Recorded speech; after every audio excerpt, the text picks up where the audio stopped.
Assalamualaikum. Wilujeng patepang sareng Kang Dagol. Sampurasun kasadayana. Mugia urang sadayana aya dina kasehatan, dilancarkeun, dimudahkeun dina pakasabanana, tur dibarokahkeun dina rezekina. Amin. Kasadayana caraketan.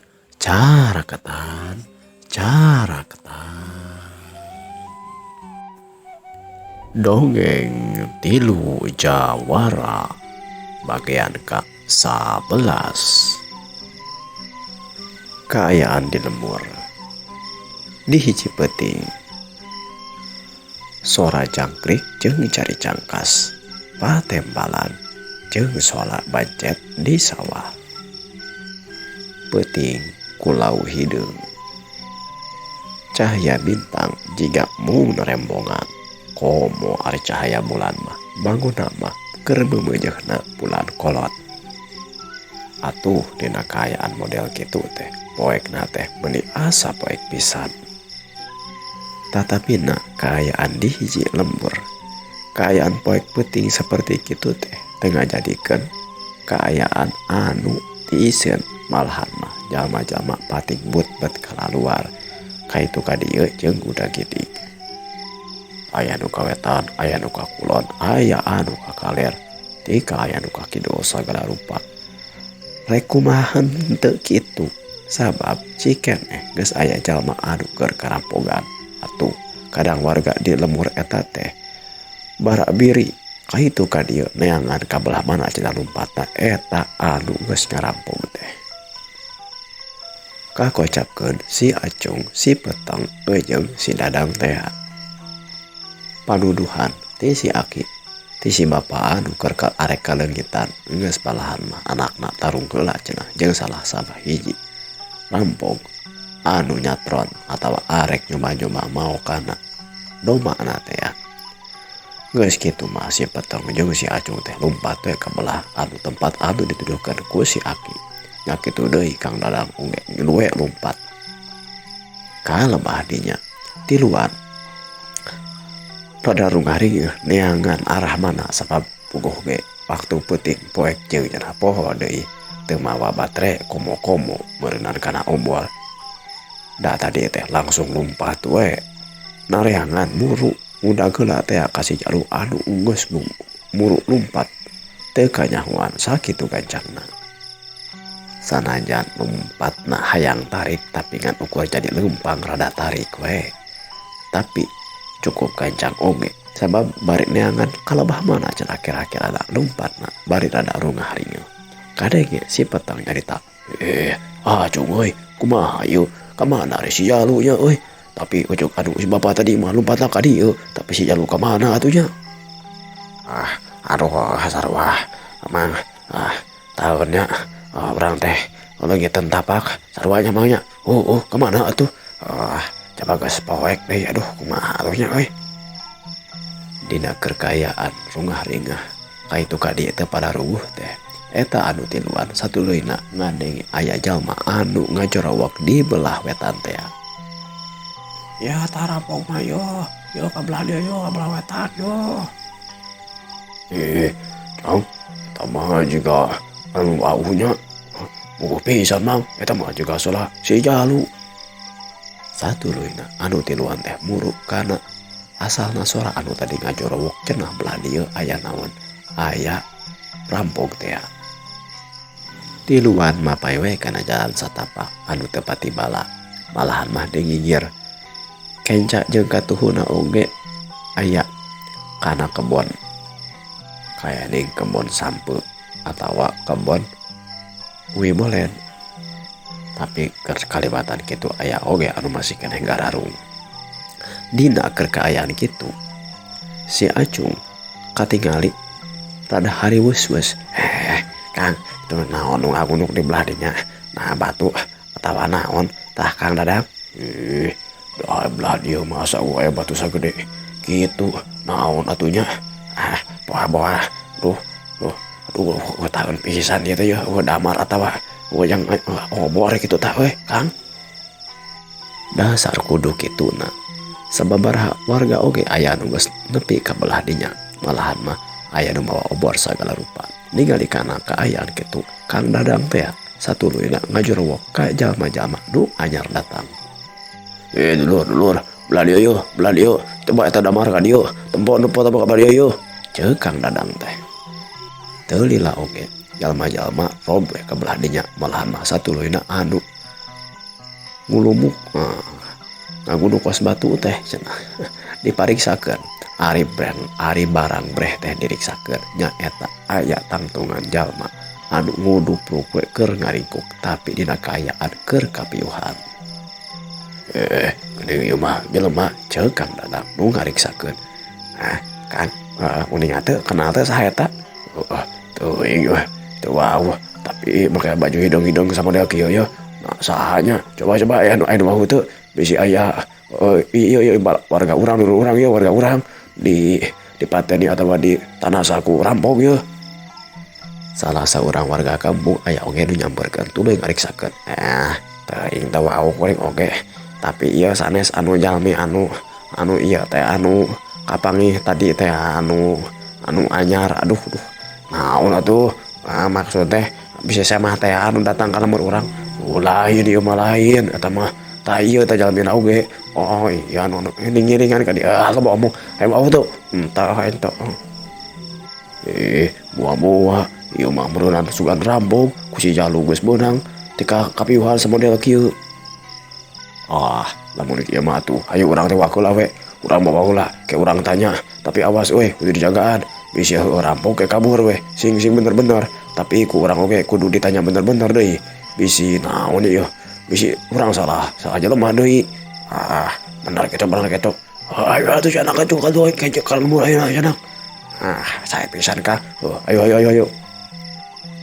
Satuluyna teu kurang ti 5 urang. Meureunnan aya kana 7 atawa 6 urang mah mawa kana eta jalma anu karak kapanggih di jalan teh. Eta jalma anu karak kapanggih teh langsung we dibawa ka deukeut imah si bapa anu tadi kapapatenan teh. Malahan mah ditanya cenah, ieu lain kira-kirana si bapa tuluy nyarita. Hari bapa mah teu uninga. Tuh si Otong nu ieu na oge nu manggihanana oge. Untungna teh si Otong teu pati jauh deui, malahan mah langsung we ditanya. Satuluyna si Otong ngajawab. Aduh are koreng teh aya dina robana mah teu uninga apa tuh teu bisa mastikeun. Tapi dina dadagan-dadaganana jeung baju-bajuna nya bangunna mah asa pernah papanggih bangunna mah ieu tah. Da urang ge harita pan teu poek ting teu negaskeun kana beungeutna. Bapak Kang. Ngadenge katerangan samodel kitu Kang Dadang teh tuluy mastikeun. Geus we atuh ari kieu mah dah di urang teh geus puguh aya jalma babaturan urang anu keur ngudag rampog jeung ieu jalma anu teu wauh. Urang curiga we ieu jalma teh rampung teh. Ayeuna mah geus puguh kitu mah urang tahan heula we, tapi tong wakade kumaha bisi salah sangka urang ieu.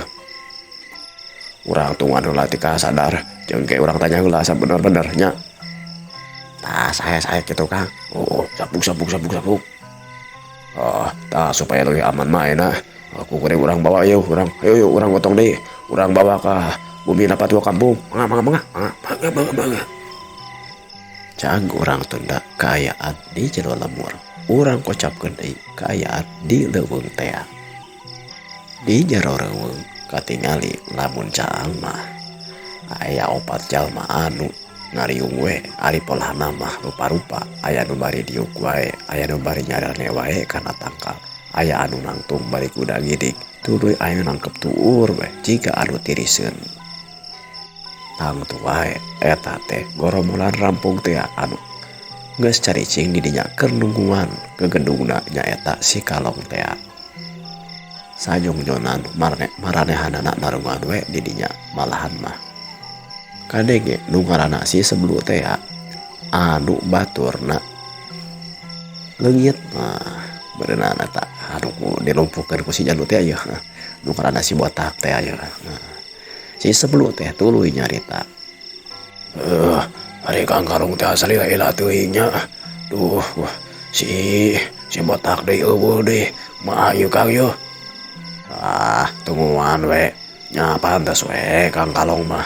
Tanda perlu ka lemur nu itu rada jauh. Urang nu ieu rada deukeut mah pagigir-gigir tajang lemur nu eta. Kang Kalong mah tuh malaman anu hiji sabarene mun kabahan itu tuh. Oh, urang teh pan operasi teh ieu teh. Sok rasa lemur jeung dibagi-bagi deui. Jadi supaya leuwih bapak bebeunanganna. Ah, apa sorangan tak pindah deui kah? Iya mah, kos lain kakak anjeun mah.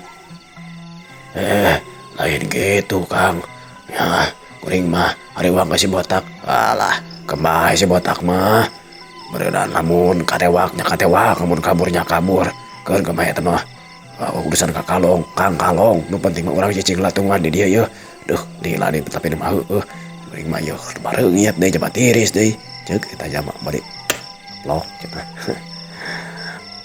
Napak rekiat aduh naon tah anu rek nyong-nyong kana awakna ada barang keur kitu jebul datang deui dua urang ngaleut we bari bawa gemolan aya di saurang deui mah teu barang bawa mah ayo datang deui mah hasil euy oh eta saha euy tong entelin oh kuring euy mah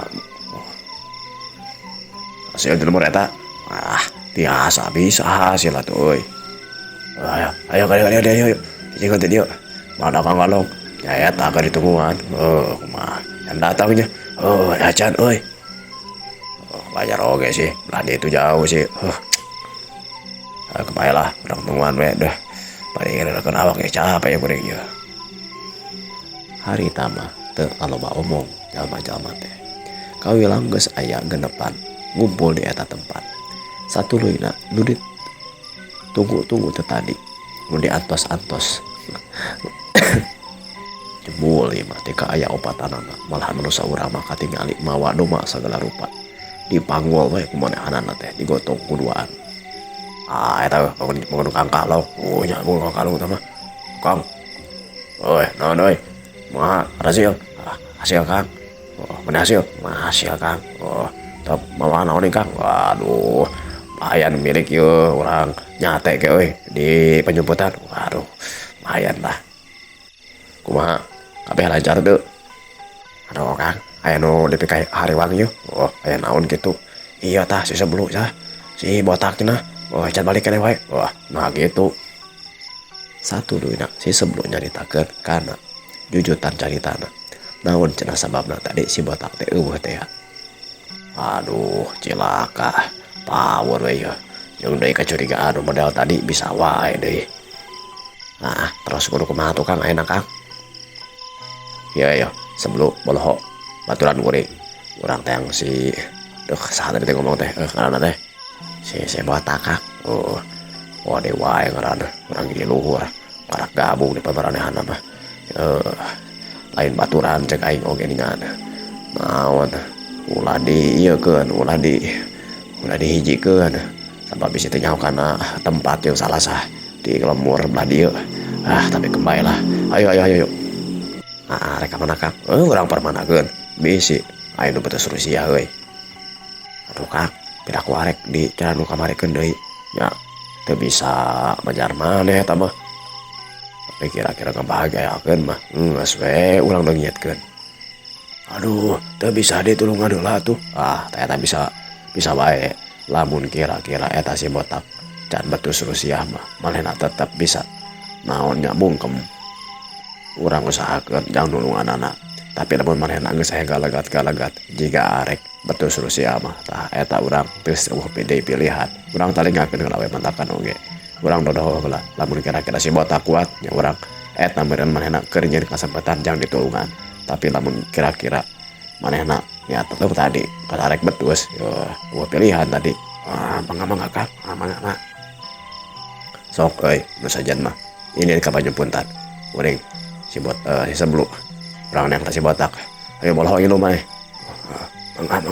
mangga Kang sanggeus sapu kitu mah kana eta rancang tuluy si Kalong di baturan ku si sebelu teh jeung si boloho cenah iluan ladempang we buru ka sisi leuweung rek nuju ka tempat pakampungan teh lempang nama bangun taranang we di tengah leuweung mah sanajan bari asruk-asrukan nyuai-nyuaikeun kana laramu leuweung anu sakitu balana. Ari baladu rampung nu sejen mah saloyo jeung tadi diparentahkeun ku si Kalong baralik deui we cenah lalumpatan. Tadi baralik deui we lalempang ka tempat panyumputanana anu geus matung. Tangtu wae eta kajadian teh teu pastina panarungtikan si Jalu teh anu nya oge teu pati jauh cicingna jeung bisa jelas ngadengekana sora laku lampah sakabehna. Na jeroning hate si Jalu nyarita teh geus palebah kieu deui wae ya lamun dibagi dua atau wae jalan nya agak sok bingung kuring teh deuh. Nah nuturkeun ka anu maran rambong anu aya kana panyumputanana atawa nuturkeun ieu caya nu ngaranna si Kalong cenah ya aduh bingung. Tapi ningali kana talajakna mah tah bangun eta tah ke gedungna tah anu arek muru deui cenah kalemur tah di baturan ku duaan duh mah aya ari nuturkeun ka balareran nempo panyumputanana bisi jauh bisina teh deui anu di lembur di paehan tapi ke gedungna leupas weh tapi power we anu di lembur teh deui arek betus kayak di paehan deui nya deuh kumaha ya. Tapi kieu lah ari geus kanyahoan tempat panyumputanana mah pasti bakal balik deui sanajan eta anu tiluan teh nya lamun tika arek manguna mah nana saha babaturan lagi sabodo eta mah babaturanna ieu tapi ieu tempat panyumputanna geus kabeh nyaho tempat panyumputanna gampang mendingan aya nama anu poho tempat panyumputanna rek nuturkeun anu ieu ya sugan we buru-buru naon teh teu jawab teuing tapi ya teh pelamananya gampang masih kena aya langit ya tuh poek di langit teh teu ketemu kaler jeung kiduh kumaha aya deuh pas lain kakara we kekieuanan bisa neangan jalan tah kana urang tuturkeun aya ka mana ya jalma teh panyumputanana ya kitu cenah. Akhirna si Jalu teh geus nangtukeun yen manehna cenah arek nuturkeun heula we ka anggota rampong anu arek muru ka tempat panyumputan teh. Cang urang tunda kaayaan si Jalu anu keur naluntik cenah kana anggota rampong anu keur muru tempat panyumputan. Nah kitu deui anggota rampong oge anu keur muru ka tempat panyumputan mah urang tunda urang kocapkeun kaayaanana lalampahan si Kalong jeung di baturan kedua urang anu muru lemur arek ngariksakeun jeung mermanakeun cenah kana kaayaan si botak teh.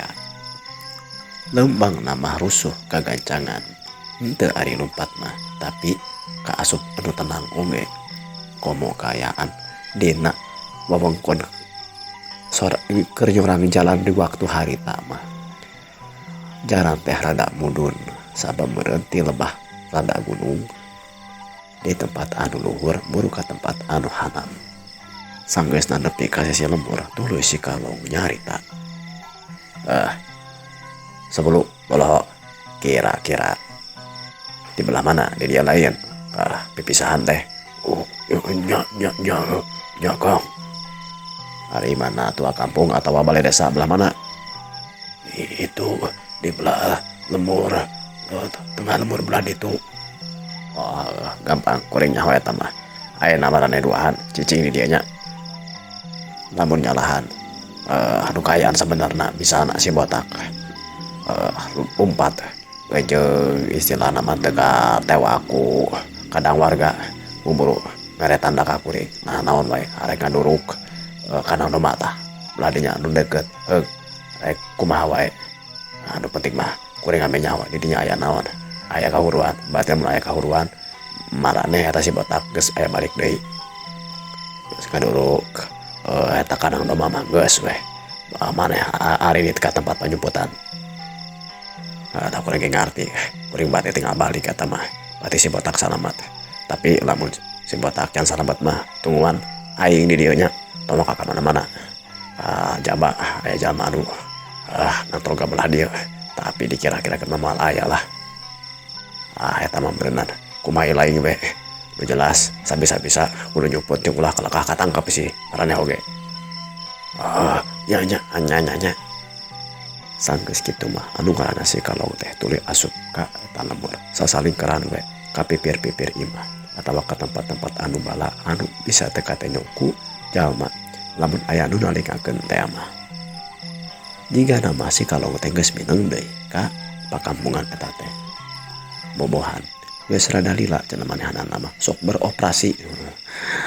Sok ngayakeun pencurian deh puak pauk yang rarampung di lemur eta. Serog manehna nepi ka balai desa. Jadinya katingali geus loba kadang warga. Jika nama ya si botak teh kapang ya loba kana kadang warga di dieu. Kayak sanggeus kitu mah. Si Kalong teh tuluy nyalingker we ka nu leuwih buni ngadeukeutan ka tempat balai desa jeung riungan jalma-jalma. Satuluyna manehna diharudum kana awakna niron-niron warga kampung anu keur tiris hayang ngilu ngariung. Malahan mah bisa pisan manehanana pupuntenan tur jiga anu nanya ka jalma anu geus dialoma we bari wau. Kitu oge lamun aya anu nanya. Sanggeus menang tempat anu berenah malahan mah manehna bisa nalingakeun kana kaayaan di jero balai desa kadenge ku manehanana patua kampung keur nyarita. Bener we deh kabeneran jika keur nyarita kasih botak anu karap sadar tina kapiuhanana. Jadi anjeun moal arek ngaku di mana tempat anjeun nyumput jeung di mana babaturan anjeun. Si eta rampung teh cicing we timbang merong we bangun nu cicing pisan ka tua kampung. Aduh, kumaha patua ye? Tadi ditanya kitu leuy wae mah. Hese disiksa gitu. Oke. Ulah kita sarupateun. Urang antep lah. Coba deh urang kudu nungan heula. Uyang jalu can balikannya wae geuningan. Anak ieu mah kudu disiksa jeung dipaksa. Kang kadeng ya si Acung nyarita. Kamari oge di lemur kuring dipaksa. Tika jiga arek betus tah. Jika disiksa gitu. Jika arek betus manehanana teh. Keur arek samang-sama arek betus gitu. Aya pasar teh anu nyamar ku peso teh Kang. Jadi weh nya urang teh begitu tapak we hari kitu mah. Tah dina pangalaman sama dewa kitu Kang. Mendingan ieu jalma teh nya tong dipaksa-paksa tinggal antep mendingan keneh tadi saur Pak tua kampung mending urang atusan heula si Jalu lah kayak kumaha-kumahana urang ngariung deui. Berarti ari kitu mah lamun urang teu meunang katerangan kembae we. Lamun dina tika isukna manehna oge teu bisa mere katerangan ka urang nya kembae eta menjadi urusan punggawa desa meureuntah. Kang Dadang bawa ka itu ka kabupaten ngiringkeun cenah dibawa ka Obag. Nyari eta mah tang tu wae sabab punggawa ka Adipaten oge geus tanyakeun wae lamun atawa geus ngawadianan ulah bahasa ayeuna mah main hakim sorangan cenah larek ngahukuman ku cara-cara di kampung tika disiksa atawa dikukumaha supaya beunang kateranganana keun eta mah cenah pasrahkeun ka itu supaya diobag diasupkeun kana penjara atawa supaya bisa mereka terangan di ditu mah di dayu tah kitu meureunan. Tah ayeuna mah kadang warga nu sanesna mah mangga atuh bilih aduh ya naon deui bedog teh merosot ieu na naon patua ieu bedog merosot kuring arek marewawar ka kadang warga marewawar naon kitu ke heula atuh ieu ceuk Pak tua kampung teh bari duna tah kana bedogna diluhureun tepas kieu kadang warga punten ieu kasadayana da panginten ayeuna mah tos tangtu jeung tos jelas ayeuna rampungna geus kacerel ku urang jeung deui ke kuring tanggung jawabna jeung punggawa desa rek dibawa ieu ka dayu atawa ka kadipaten supaya ditindak lah ku anu wajibna.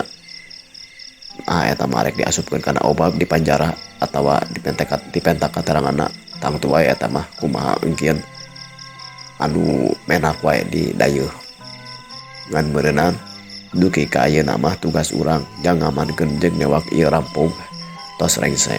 Alhamdulillah nu sanesna tiasa kabumi deui ngan kuring omat-omatan ka sararea sing tetep tanghi sing tetep waspada bisa silih jagaan lamun aya kaributan tong api lain pokona mah inti nama sing bisa silih asah silih asih silih asuh silih jagaan. Kajaba jalma-jalma anu arek dipenta ku kuring tugas di dieu nungguan ieu tahanan sok mangga anu sanesna mah tiasa euih deui ka bumina masing-masing. Milih anu aya di bumi di depan jeung urang ge tetep kudu ngajaga bisi nate urang ngariung di dieu pek weh aya deui rampung nu sejen ngagalaksak deui wae ka imah-imah urang sararea. Panginten ngartos sarena kumaha sapu dapok seni akur sanggeus kitu mah kadang warga anu teu aya urusan mah jeung anu masih keneh boga di imahna beuneunan bisi dideupeun mah baralik tapi sakitu geus budal teh masih keneh aya leuwih ti 10 urang mah ngariung keneh di eta balai desa. Utamana mah si Acung, si Jaka Peteng, patua kampung, punggawa desa nyata Mang Dadang teh malahan mah aya sababaraha jalma anu kaasup keur ngaronda dina waktu harita jeung pamuda anu cenah di imahna teu boga kabeuberat ngariung we di balai desa. Arek ngilu kemit cenah aplusan giliran ngajagaan tahanan teh. Samangsa patua kampung keur pidato. Si Kalong mah geus kalesen we manehna ngajauhan di eta tempat marahna dina hatena geus yakin yen si botak henteu bisa henteu ti kabetus Rusia cenah. Berarti aya kana bisa ditulungan ku manehanana dina gerakan anu gancang manehna tuluy lompat muru ka anu duaan nungu di sisi lemur. Sanggeusna papangi jeung batur-baturna di sisi lemur anu ngaranna si Boloh jeung si Sebluk tuluy nanya ka si Kalong. Kumaha Kang? Di balai desa we bangun nama ukur ditahan henteu tika ditanyaan jadi aya kesempatan jeung nulunganana. Terus kumaha atuh Kang? Enak mah kieu ya. Urang deketan heula ka eta balai desa. Ke lamun kira-kira jalma-jalma geus rada leuwih peuting muru ya janari leutik we atawa kemae deket-deket ka subuh oge. Ke urang nyen salah sah, urang ngaduruk saung atawa naon we imah kitu jadi masalah. Urang nyen kaributan supaya jalma-jalma rariweuheun jeung urang bisa boga kesempatan jang muru ka eta balai desa jang nyalametkeun si botak. Oh gitu Kang, sapuk Kang. Mangga. Ayo nama urang neangan tempat numeranna jang bisa nalingakeun di kaayaan di ditu di deket balai desa. Mangga Kang. Mangga. Satuluyna nu tiluan teh pating kuling deui we muru ngadeukeutan ka balai desa neangan tempat anu merenah jang nalingakeun kaayaan di eta patempatan. Tangtu wae di balai desa teh kakocapkeun di balai desa si rampok mah dituna we di hiji rohangan anu teu ditutupan pantona supaya babari cenah nalingakeunana di rohangan anu sajen aya katingali 4 orang ronda keur ngajagaan. Patua kampung mah ngawadianan we sameme si Janu balik deui atawa beurang mah ulah ditinggalkeun ieu kaayaan tahanan teh. Kang Dadang mah geus init we cenah arek muru ka kadipaten arek laporan yen di lemurna geus bisa nyorok kana anggota rampung. Di tepas hareup balai desa katingali aya 6 urang jalma mah. Di antarana si Acung, si Peteng, jeung patua kampung. Ditamandai weh ku tiluan jalma acan jelas saha-saha nama. Aduh kemana si Jalu ieu teh lila teuing kadenge si Peteng nyarita. Aduh bawa ka sorangnya atawa iniat ka imah rana gitu si Jalu teh. Oh dia mah ngomong teh kemana-mana wae imah. Ari cek bapak mah geus kemae tong diwangkungkeun wae nya urang taeun wae urang tungguan wae. Wah nya tuh nah kembali lah si jalma kae maharana meureun. Ku ajen mah. Sababaraha waktu kaliwat. Ana barang keur kitu teh. Tolong, korban, tolong. Aya meureun kana 100 meter mah teu jauh ti balai desa. Aya hiji kanang domba anu diduruk. Domba nama euker kosong meureunna. Keur dikosongan ting dikumahakeun caritana. Ngan anu jelasna eta kanang domba teh aya anu ngaduruk. Tangtu wae jalma-jalma di eta kampung rariweuh deui wae. Di balai desa patua kampung turu carita, aduh ayo kudu ditulungan ya, ayo urang tulungan lah kali itu. Henteu loba pikir teu loba carita satuluina genep urang anu aya di tepas hareup teh ngarasa jongjon di jero mah aya anu nungguan ieu. Maranehna genepan tuluy lompatan we muru ka tempat anu keur kahuruan teh. Kocapkeun opat jalma anu euker nungguan di balai desa. Aya naon teh? Kadang-kadang mau ayo anu eta cenah aya nu kahuruan belah ditu tuh tinggal ditu hasupna tuh katinggal di dieu ge. Oh nya we. Kumaha tuh? Urang cicing di hareup atuh supaya kadiri di maka talingakeun beuneunan. Cepat atuh ge ulah ditinggalkeun kudu tuluy ka tempo ku urang ieu bisi lepas. Katinggal itu piraku ek lepas kumaha. Panahan di talikung lagi bangun nyantu coba kana tihang deui ditarikeun tuh mana aku juga kerunutan capeun pisan karemep deh tuh ditonyokan pan si ladang tadi euy karunya oge nya atuh arek naon karuar oge da ulah urang mah ulah nu ceuk patua kamu ge ulah rek kaluar rek kumaha wae oge cicing we di dieu nyong uring boyong deui nyong we rek naon we nyong mun kitu lalajoanan penasaran we sia mah cicing we urang cicing di dia geus urang suhud narima kana ti malam ti patua kampung cicing di dia geus ana barang keur gunung catur kitu seak teh aya pasar anu muru pisan ka jalma anu keur ngomong harita kene cepat beneran pisan kana lebah tak-takna eta jalma anu ti luar pating caring geus we heran jeung kaget kana eta kaayaan samane maranehna sadar euy jeung ngarti kana anu keur kejadian si Kalong geus asup ka eta balai desa dina gerakan anu gancang manehna ngahambatkeun tonyokanna ka hiji jalma deui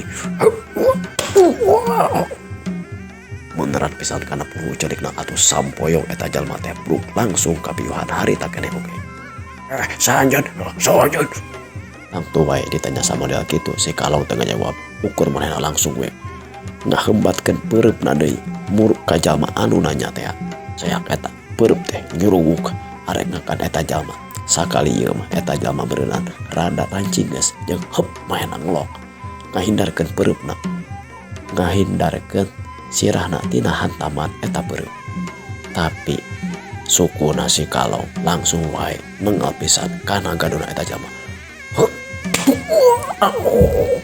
dayak eta jalma teh langsung ngajengkang langsung oge kapiuhan harita keneh oge jalma anu hiji deui langsung we narogas kana bedugna seret cenah eta bedug ditarogas satuluina dihembatkeun ka si Kalong tapi si Kalong samang-samangsa arek ditigas ku eta bedug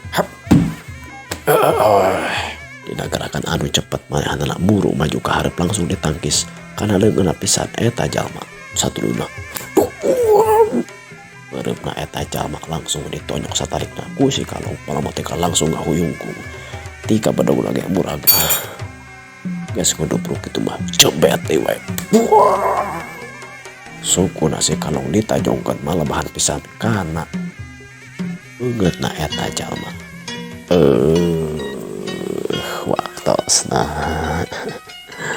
waktosna parantos cekap kanggo episode nu ayeuna kumaha stresna cariosna ayo mudah-mudahan nya janten hiburan janten pangpaberhamana ka sadayana ngaturkeun nuhun ka anu parantos like, komen, sareng subscribe wilujeng patepang deui. Permios.